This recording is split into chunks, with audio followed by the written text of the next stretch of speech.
What up, Wizards? It's Dev from the place. Saturday spooky spoilers now with double cat action. That's right, they're both here. Anyway, we got a bunch of spoilers to look at today, but Saturday was not necessarily a day of super high impact cards, but there were, as usual, a couple we'll get to towards the end of the video that I think are actually really worth talking about, to say the least. So I want to go ahead and hop into it here and blast through some of these and then get to the stuff that I think is really neat. We'll kick things off today with Boilerbugs Ripper and Erratic Apparition, which is almost alliteration, but not quite. But Boilerbugs Ripper. Boilerbugs sounds like a pirate word to me. I'm not sure why. The Boilerbugs! This is 5 mana, 4 and a red for a 4/4 human assassin. When it enters, you may sacrifice another creature or enchantment.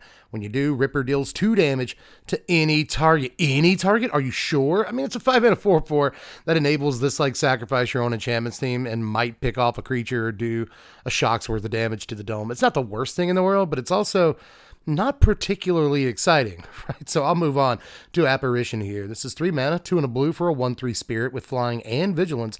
It also has Eerie, so whenever you Eerie, this guy's going to get +1/+1 until end of turn. So you have to work for your Windrake a little bit. You know, if you want him to be a 2-power flyer, it's going to take some Eerieing. But even though I kind of hate the just +1/+1 until end of turn, it'd be really sick if it got counters, but then it would actually be a good Magic card. As it is, I'm not too sure about it, but maybe in some of these Eerie-based decks in Limited, you'll take it from time to time. It flies. But now we got to look at a couple of cards from the Fear cycle, like Fear of Falling, I have that, and Fear of Being Hunted, I also occasionally have that. Now that you mention it, I've never really put it that way, but it kind of is that, isn't it? Anyway, Fear of Falling is 5 mana, 3 and 2 blue for a 4/4 enchantment creature. It's a nightmare with flying. And when Fear of Falling attacks, target creature defending player controls gets -2/-0 and loses flying until your next turn. Pretty cool that it's until your next turn. So, you know, whenever this guy attacks, suddenly their dude is grounded on their turn as well, which is kind of neat. A 5 mana 4/4 flyer in Limited is kind of okay by itself, but when it nerfs your opponent's flyers and gives stuff -2/-0 whenever it attacks, not a terrible attacks trigger. I actually think it's kind of a slick little card to pick up at uncommon from time to time. But Fear of Being Hunted over here, I wouldn't say I have a fear of being hunted, but I do have recurring dreams where I am being chased, right? I have those. Apparently they're pretty common dreams, so it's not like I'm alone here, but still. Fear of Being Hunted is 3 mana, 1 and 2 red for a 4/2 enchantment creature, nightmare with haste that must be blocked if able. It has to be blocked. So I feel like things are chasing it down if it has to be blocked. Am I wrong? Am I weird for thinking that? I just feel like maybe it's hunting your opponent's creatures, so it has to be blocked, and that's the flavor here. But again, I just feel like if it has to be blocked, that means that other things are hunting it. But I don't know. Card's not great. Not really. Kind of reminds me, you know, because it has the haste, and it's 3 mana. It's got a 4/2 stat line. It reminds me of Viashino Sandstalker. I hope I got the name of that card right, but I was just saying the other day in a different video that Sandstalker's just not as good anymore in 2024. It used to be an awesome, like, pretty well-known card, but it's just not great now. And this isn't even as good as that, so I have to say, it's not too impressive. Well, let's flip the card here and look at Vengeful Possession and Appendage Amalgam. Now, Vengeful Possession is 3 mana, 2 and a red for a sorcery. Gain control of a creature till end of turn. Untap it. It gains haste till end of turn. You may discard a card. If you do, draw a card. So this is the threaten effect with, usually it would be set mechanic, but in this case it's not. It's not set mechanic at all. It's actually a pretty decent little upside. Discard a card, draw a card is something that we don't usually see on these threaten effects, and often they've been making these threaten effects 4 mana. This one is just the cost of a threaten, and you get extra upside. So literally strictly better threaten. And that's really decent, actually. You know, I'm kind of not like all in on this card or anything. I don't think it's great, but I will say this is a decent upside for a threaten effect. Appendage Amalgam down here is 3 mana, 2 and a black for a 3/2 enchantment creature. It's a horror, and it has flash. Whenever it attacks, you surveil 1. So, okay, you know, you can trigger Eerie effects at instant speed by flashing this in, and you get a body. You're probably going to be able to trade with something and block with this guy, basically, and kind of play it like a removal spell that, again, triggers Eerie, which is kind of neat, right? And sometimes you can play it at the end of your opponent's turn to trigger Eerie, and also just, like, attack with it in a way like it has haste, you know, if you're flashing it in DOT. So, I don't know, card's kind of neat, and I think it might have some flex to give in Limited. Next, we'll look at Under the Skin and Horrid Vigor. Now, Under the Skin over here is 3 mana, 2 and a green for a sorcery. Manifest Dread. You may return a permanent card from your graveyard to your hand. Why does it got to be a permanent, man? I'm not trying to nitpick like too hard here, but I do think that just regular regrowth effect at sorcery speed for 3 mana plus Manifest Dread wouldn't have been broken or anything. So, I don't know. This card's actually okay. You know, Nature's Spiral, an extra mana. That extra mana is a 2/2 creature. Plus some graveyard shenanigans if you feel like it. So, not terrible, but I don't think it's going to see too much play in Standard. These regrowth effects have not necessarily been in vogue lately, and I feel like if you do want to be a playable regrowth effect, you got to be a lot better than this. Let's take a look at Horrid Vigor over here. This is 2 mana, 1 and a green for an instant. Target creature gains Death Touch and Indestructible until end of turn. It's fine. It's not the best thing in the world. Again, you probably want things like, you know, Tamiyo's Safekeeping, which I guess just rotated out. But hey, Snakeskin Veil, that's a card you can play. You know what I mean. Tyvar Stan. These kind of 1 mana protect your guy spells tend to be a lot better. But throwing Death Touch onto the pile is pretty decent some of the time, depending on what kind of blocks you're establishing. So the card could be a real blowout if you use it correctly in Limited. But these next 2 cards are the last 2 cards in like this section of the video where I'm just trying to blow through stuff so we can get to interesting things.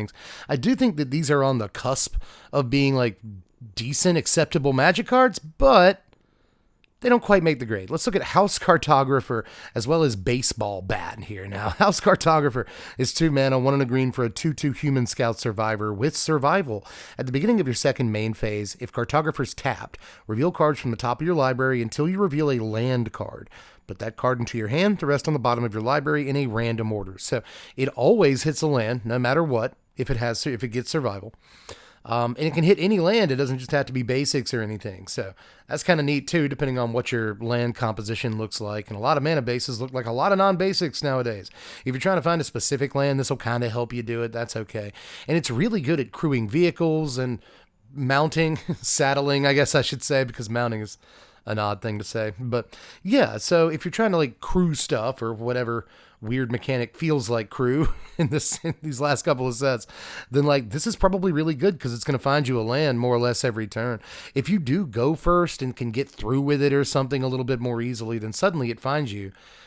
Sometimes finds you your 3rd land if you don't have it yet on turn 3, and that's important, but just finding extra lands is pretty sweet. So I don't hate this card like whatsoever. I just think that it's probably not quite there, but you know, if there's enough green decks that want to play vehicles or something like that, then like maybe we can do something with it. Also goes pretty nicely with stuff like Springleaf Drum. All of these dudes do, but I especially like this guy with Springleaf for whatever reason. You know, you're already making mana with Springleaf. You can curve one into the other. This helps you get more land so you can do funky ramp stuff, and you're already ramping because you're playing Springleaf Drum. Like, I don't know, like maybe there's something there. If only we had Springleaf in Standard, but still.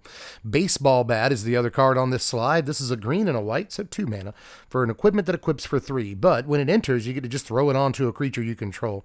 The equipped creature gets +1/+1, and whenever the equipped dude attacks, you tap up to 1 target creature, which is kind of neat, right? You can activate Survival this way if you don't want to swing in with dudes. So that's pretty cool for the limited environment. That said, I think this has a chance of going beyond, although like the tiniest sliver of the tiniest sliver, like a percentage of a percentage of a percentage, you get a chance of actually seeing any real play. But I do think the card is not the most awful thing I've ever seen. This is like a Selesnya tempo card of some kind. And if you are playing like a green-white deck that cares about artifacts, right, then like maybe, and there is a green-white cookies deck in Standard, but that's the deck most likely to play this, and I really don't think even they play it. But, you know, maybe if you're pulling from your sideboard and you're in kind of an aggro mirror sort of matchup, then this could help you out a little bit, grow a dude a little bit, and most importantly, get you that tap-down tempo. So I want to just be like, oh, this is a lame, like, normal equipment, but it's got a few good hallmarks, dude. The ability to just throw it onto a creature when it comes into play rather than having to equip it. And the fact that once they blow that creature away, you can just equip it to something else and keep tapping their best guy down so it can't block. So I actually think there's like more to this than there looks, especially considering the survival synergy. But I'm just, again, I can't really be all the way sure this card is there. Even less so, really, than House Cartographer. I feel like that's got some steez. This one, again, just not quite sure it's going to hit it out of the park. Now, there's only 3 more uncommons to look at today, but all of these I think are definitely like a cut above the rest. A couple of them I think might be either limited sleepers or even standard sleepers like the first one we're about to look at. And then the last uncommon of the day is maybe the best spell of its kind in Standard day one. We'll talk about it, but first we got to talk about Oblivious Bookworm over here. This is a green and a blue for a 2/3 human wizard. At the beginning of your end step, you may draw a card. Wow. If you do, discard a card unless a permanent entered the battlefield face down under your control this turn, or you turned a permanent face up this turn. All right, so just get the idea out of your head that this is going to go in like a Disguise or Manifest Dread or Cloak deck, or right? Like it absolutely could go in one of those decks, and that'd be extra value. But even if you're not turning anything face up ever in your deck, or even playing anything face down, like literally ever, you don't have a face down creature in your deck of 60 cards, I think this guy's still kind of fine. I still think that like a 2-mana 2/3 that loots every single turn and doesn't have to tap to do so, right, is actually kind of neat. And it's going to loot the turn it comes into play too. So that's at least something you want to point out. A 2-mana 2/3 is not the worst stats in the world either. Like this guy is kind of actually pretty good, you know, if he stays in play for more than a couple of turns, and he's actually looted a good bit for you. And you might be doing something with them graveyard synergies, trying to get Delirium or reanimate a guy, flashback cards, like whatever you're doing, he can help you do that too. So I don't know, for 2 mana, I think we actually have a pretty good little value engine that seems to be going under a lot of people's radars. But an uncommon that isn't flying under the radar at all right now is Wildfire Wickerfolk. A lot of people's pick for best card of the day. This is a green and a red for a 3/2 artifact creature. It's also a scarecrow. It has haste and it has delirium. So Wildfire Wickerfolk gets +1/+1 and has trample as long as there are 4 or more card types among cards in your graveyard. So if you have delirium, it's a 4/3 haste trample. Like the turn it comes down if you draw it a little bit later in the game. But even if you get it in your opening hand, it's still a 2-mana 3/2 haste, which can't be go for the throated. I guess that kind of counts for something. It's an artifact, right? So that could trigger all kinds of other synergies you have going for you.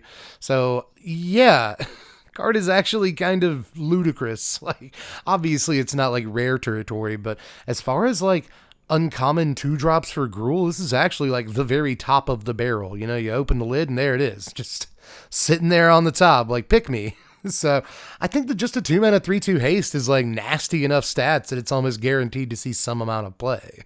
But here we are, my favorite card of the day, everyone. Not the last one we're going to talk about. We're not even into the rares yet. There's a couple of those we need to look at, but this is my favorite card. It's Rite of the Moth. This is 4 mana, 1 a white and double black for a sorcery. Return target creature card from your graveyard to the battlefield with a finality counter on it. This has flashback for 6 mana, 3/2 white and a black. This might be the best reanimator spell in Standard. It really might be, dude. Like, I know that we have Cruelty of Gix and a few other really, really sweet reanimator spells, but, like, this costs 4 mana. This is Zombify. And they've been, like, kind of afraid to print Zombify into Standard recently, but, you know, there's a reason for that. 4 mana, a whole turn earlier than the typical reanimation spell, is busted Standard and most of Magic competitive formats, in fact, is a game of turns. It really is. You know, if things can happen a turn earlier, that literally changes everything. It could change Standard. There's a lot of graveyard hate in this set, and now I'm starting to see why they felt that was necessary. Because if you've never really experienced a 4 mana, you know, no downside reanimator spell in Standard, you don't know what you're missing, man. Like, we've got, or had forever, a 4 mana reanimator spell in Standard, Childred's Restoration or something like that. Nobody played it because it had this massive downside to it if you did play it for 4 mana. This has literally no downside, and you can flash it back later, which is great. The guy you reanimate first gets a finality counter, so if they kill that, it's gone forever. You can't reanimate it again by flashing this back, but you're a reanimator deck. You know what I'm saying? So you should be able to find something else in your yard that you can spend the 6 mana on once you do have that mana. Go.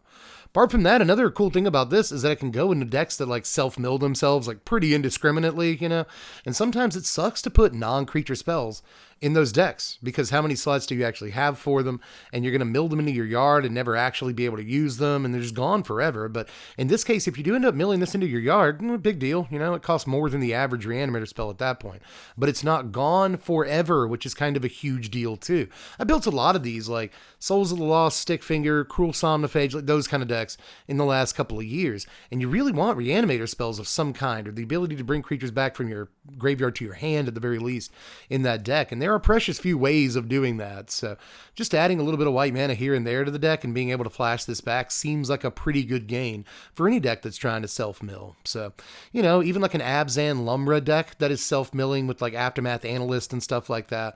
And then later in the game, you can just flash back because you've milled this card into your yard. You can flash back right to the Moth and get your Lumra back and do like a Splendid Reclamation effect. And I'm just spitballing here, but there's a ton of different ways this card can be used. And the self-mill strat is definitely one of the better ways. So I just love this, whether you're using it as a straight up zombify, I get to a, you know, turn 4 Atraxa, turn 4 Atali, whatever it is, or you're actually doing some funky stuff with the flashback mode on it, or you're just playing it in your mid-range deck, you know, as a one-of or whatever.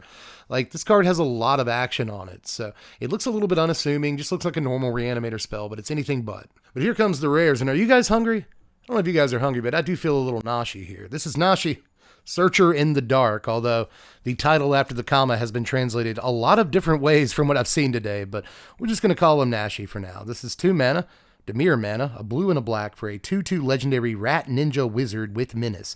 And whenever it deals combat damage to a player, mill that many cards. You may put any number of legendary and or enchantment cards from among them into your hand. If you didn't put any cards into your hand this way, put a +1/+1 counter on Nashi. Is it good?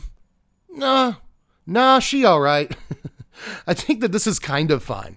I will say, you know, this could go in a kind of Dimir Legends deck of some kind, which I kind of like the idea of, but, you know, we've got a couple of already halfway decent or more than halfway decent 2-mana Legends for that deck, and it just doesn't see a whole lot of play, you know. There's, Rona, there's Kitsa, there's Vron, there's Wadmir, there's Vohar, there's a bunch more than just that. I feel like there was one I wanted to name that I've now lost, so I don't know, dude. It just seems, Satoru Yumazawa, that's right, that guy.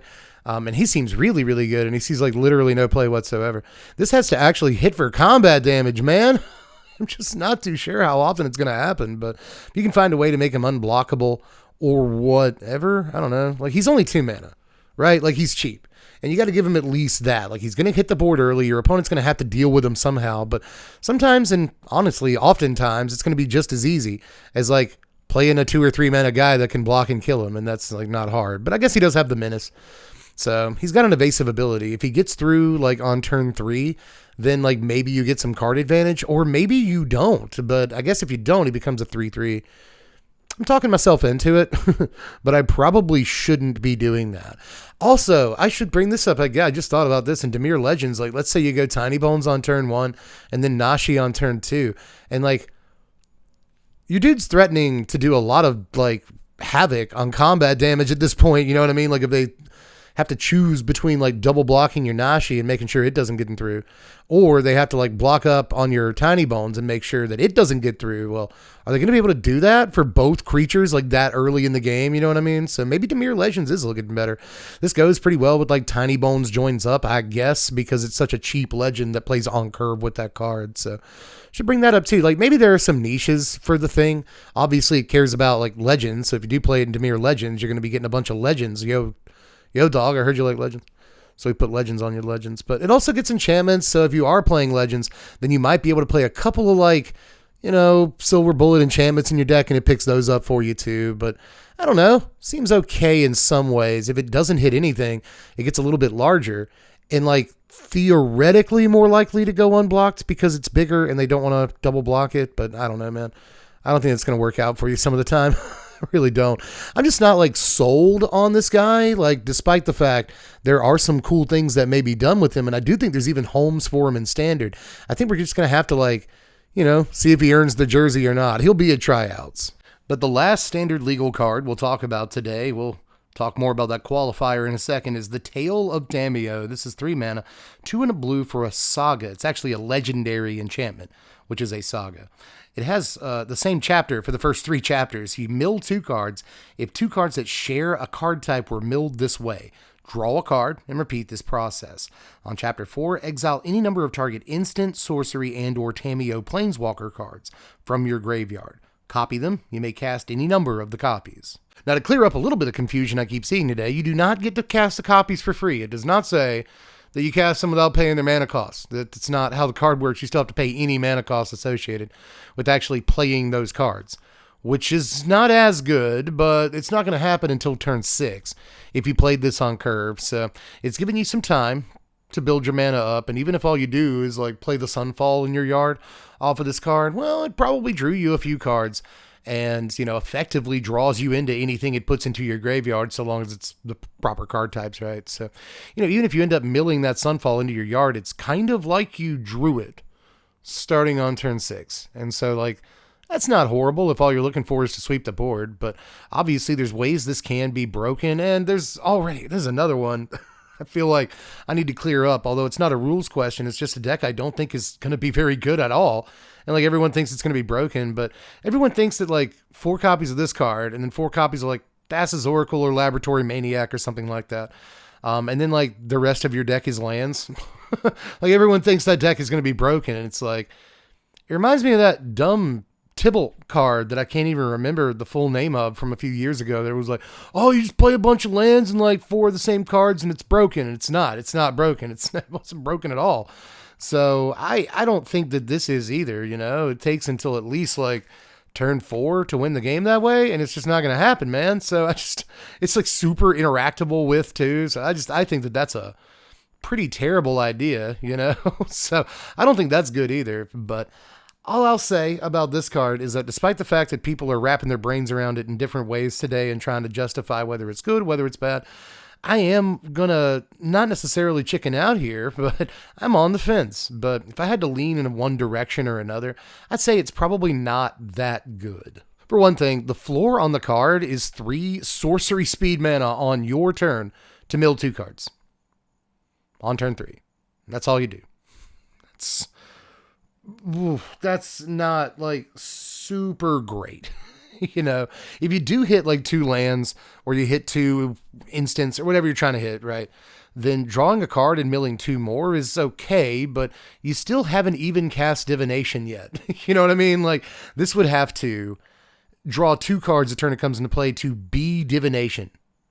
And Divination is not a card you see in Magic the Gathering decks nowadays, for good reason. But I'm really interested in how you feel about this card in particular, because I've seen a lot of different takes on it today, and I'm not sure any of them are right, including mine. I'm never sure that I'm right. That's the only way to live your life, honestly. Never be sure that you're right, because you might not be. What if you're not? You know what I mean? Anyway, we do have a couple more cards I want to look at today, though, so don't click away just yet unless you really just hate the concept of Commander, in which case, you know, have a little fun. Open your horizons slightly. I don't know. I'm not telling you what to do. You do what you want. Enjoy Magic how you want to. That's part of the beauty of Magic. But there were a couple of cards released from the Commander set today. I think we got to see basically one entire deck from the Commander releases.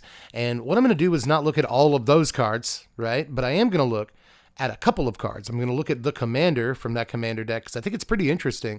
And I'm also going to look at one particular card that was spoiled for, I believe, the 99 of that deck that I think you probably need to be aware of the existence of. Now, the Simic Commander that we got to look at today was Cayenne, Corrupted Memory. Let's hope she's spicy. 4 mana, 2 a green and a blue for a 2/2 legendary illusion. As long as Cayenne's power is even, you may cast non-creature spells as though they had flash. As long as Cayenne's power is odd, you may cast creature spells as though they had flash. So, again, on even, you get non-creature spells that flash. On odd, you get creature spells that flash. And whenever you draw a card, put a +1/+1 counter on Cayenne. It's that last line of text right there, buddy. That's the thing that makes the whole card for me. That means you can change its power toughness effectively at instant speed if you have a way of drawing a card anytime you want to. And there's plenty of ways of engineering that, right? So you can change its power at will if you have the setup to do it, and then you can like make crazy plays, man. At least I guess that's the idea behind the card, but honestly, it's that last line of text that saves the card in general for me. Just that last line is a very powerful line of text when you think about it. You know, turn after this comes into play, it's a 3/3, definitely, than a 4/4/5/5. So as turns go by, it gets bigger just as a matter of course. But again, there's plenty of ways to engineer this thing getting huge, like very, very quickly, from creatures that tap down to draw a card to spells that draw multiple cards. You know, you just cast a spell that draws 3 and suddenly this guy's kind of enormous, like already, just because you did that. So I love that line of text, but I also love these first 2 lines of text that really do threaten to break my brain whenever I read them a little bit. But, being able to cast planeswalkers, I guess, but mostly enchantments and sorceries and whatnot, artifacts too, at instant speed is a pretty good get. And being able to like ambush your opponents with blockers or play them at EOT or whatever is pretty sick too. So really, really neat card right here that is kind of like really clever. And what I mean by that is it's clever design, but I also feel like it's got a lot of very clever applications. It's pretty simic. But the card I think you should be aware of, even if you're not like a super big fan of Commander, maybe you want this just for your personal collection. It's a cool card, man. I like it. We're going to take a look at a Toy Story reference. This is Giggling Skitter Spike here. It is the scariest part of that movie, so I guess it kind of works within the theme of Duskmourn, but this thing costs 4 mana for a 1/1 artifact creature. It's a toy, and it has Indestructible. Whenever Giggling Skitter Spike attacks, blocks, or becomes the target of a spell, it deals damage equal to its power to each opponent. It also has Monstrosity 5 for 5 mana, so if it's not monstrous, you can pay the mana cost and put 5 +1/+1 counters on it, and it then becomes monstrous, so you can't just keep doing that over and over. This is like a Stuffy doll or some card like it. They've printed a bunch of Stuffy dolls over the course of the last, really few years, but especially over the last, 15 years. We've seen a lot of Stuffy doll variants, and this is maybe one of the better ones. I'm having a hard time coming up with the exact upsides on all the Stuffy dolls they printed in the last 5 years here, but this again looks like one of the better ones. Literally any deck can play it like the original Stuffy doll. They haven't all been like that recently. There's a black one in Standard. There was a red one in Standard not too long ago that they had an activated ability that makes a creature deal damage equal to its power to him. So then he deals damage equal to his power to everything. It's pretty sick, but that guy was cool. I think this guy's even better, though. The Monstrosity 5 makes it to where, suddenly, whenever he attacks, by the way, I just want to point that out, attacks. Whenever he attacks, so he doesn't even have to be blocked or anything like that. Just whenever he taps down to attack. He's going to deal 6 to everybody. Imagine that in Ishin Two Heavens as 1 or something in Commander, which you can play this card in. It's not red, white, or black, but you can play the card in Ishin, and being able to trigger, everyone takes 6 twice. It's that's ridiculous, man. Even if it's everyone takes 1 twice, that can still be okay, but you're obviously going to leave this up to block a lot of the time anyway, right?